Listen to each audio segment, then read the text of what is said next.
मस्ते करो तो आशीर्वाद में भी यही सुनने को मिलता है कि तेरी अच्छी जॉब लग जाए।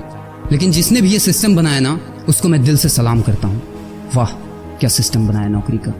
ये लोग जिंदगी भर उसी में उलझ कर रह जाते हैं, कभी बाहर ही नहीं निकल पाते, कभी नहीं। जब बच्चा पैदा होता है तब से यही रट लगाया जाता है कि मेरा बेटा डॉक्टर बनेगा, इंजीनियर बनेगा, सरकारी नौकरी करेगा, ये बनेगा वो बनेगा।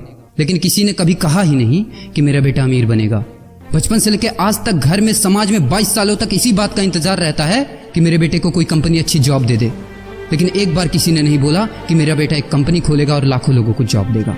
उससे किसी ने कभी कहा ही नहीं, कभी नहीं। तो फिर कैसे कोई अमीर बनेगा यार, जिसको कभी वो माहौल ही नहीं मिला, जिसके दिल में सपनों का वो फूल ही नहीं खिला। समय के तूफान में उस सपने ने कहीं दम तोड़ दिया, जिंदगी के थपेड़े ने वो रास्ता ही मोड़ दिया, दुनिया के ताने के डर से उस सपनों को ही छोड़ दिया। जो कभी सोचा करता था कि माँ मैं भी टाटा बिरला बनूंगा और मैं भी बहुत सारे पैसे कमाऊंगा। क्योंकि तुम्हें तो यही सिखाया गया है ना कि पैसा कमाना आसान नहीं होता। जब कुछ करने की कोशिश करते तो यही सुनने को मिलता है ना कि ये बाल धूप में ऐसे ही सफेद नहीं हुए। जितना तुम्हारा उम्र है उतना हमारा तजुर्बा है। अरे टकली कराकर आग में झोंक दो उस सफेद बालों को और कबाड़ी में बेच दो उस तजुर्बे को। इतना ही तजुर्बा होता ना तो आज वो यहाँ खड़े होकर फ्री की एडवाइस नहीं दे रहे होते, बल्कि किसी मैगजीन और न्यूज़पेपर के फ्रंट पेज पे होते। इतना ही तजुर्बा होता ना तो 20 रुपए किलो टमाटर के लिए पूरे मार्केट में नहीं घूमते कि कहीं 2 रुपए सस्ता मिल जाए। और बस में 12 साल के बच्चे को 5 साल बताकर भाड़ा नहीं कम करवा रहे होते। हा तजुर्बा। वैसे अच्छा मजाक करते हैं लोग। अबे किसकी बातें सुन रहा है? उन लोगों की जिन्होंने अपनी जिंदगी में कुछ उखाड़ा ही नहीं है, जो लोग लोमड़ी बनकर भाग गए स्ट्रगल के आगे, जो कभी शेर की तरह दहाड़ा ही नहीं है। ये लोग तुझे क्या सिखाएंगे कि पैसे कैसे कमाते हैं और अमीर कैसे बनते हैं। एक बार जा और झांक अपने घर में, अपनी सोसाइटी में, अपने शहर में। है कोई ऐसा जो वो लाइफ जी रहा है जो तू जीना चाहता है? है कोई ऐसा जो इतना पैसा कमा रहा है जितना तू कमाना चाहता है?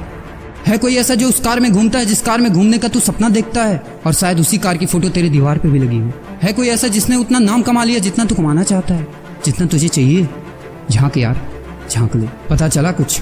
ये लोग जो तुझे फालतू की राय देने में लगे हैं कि ऐसा करो वैसा करो, कौन होते हैं ये लोग तुझे राय देने वाले? जब उन्होंने वो कभी हासिल नहीं किया, शायद जिंदगी में उतना पैसा कभी देखा ही नहीं, वो कार, वो नाम, वो स्टारडम कभी महसूस ही नहीं किया, वो क्या तुझे बताएंगे कि क्या करना है और क्या नहीं? देख यार, सिंपल सी बात है, अगर तू वो करेगा ना जो सब करते हैं तो तुझे वही मिलेगा जो सबको मिलता है। और अगर तू वो करेगा जो आज तक किसी ने नहीं किया, तुझे वही मिलेगा जो आज तक किसी को नहीं मिला, किसी को भी नहीं। तो देखो सपने तो सोचो बड़ा। किसी की औकात नहीं है जो तुझे रोक सके। किसी के रास्ते पर मत चलो, अपना रास्ता खुद बनाओ और प्रूव कर दो इस नकली दुनिया को कि तुम सही हो और वो गलत। और अपने आप से ये वादा करो कि यार जिंदगी में चाहे कुछ भी हो जाए ना, लेकिन इनके जैसी जिंदगी मेरी नहीं होगी। मैं इस 9 से 5 के खूंटे में बंधने के लिए नहीं पैदा हुआ हूँ। मैं किसी का नौकर बनने के लिए नहीं, बल्कि अपने माँ बाप का राजकुमार और अपनी जिंदगी का राजा बनने के लिए पैदा हुआ हूँ। नहीं जीनी ऐसी लाइफ जहाँ हर कदम पर बहाना करना पड़े। अरे यार, खिलौना बनता ही है टूटने के लिए। बहाना करते हैं लोग कि बेटा खिलौना टूट जाएगा, क्योंकि पैसे नहीं होते, मजबूर होते हैं, जिंदगी की थपेड़े से चूर चूर होते हैं। तो यार पेन उठाओ और लिख दो अपनी कहानी को, लिख डालो।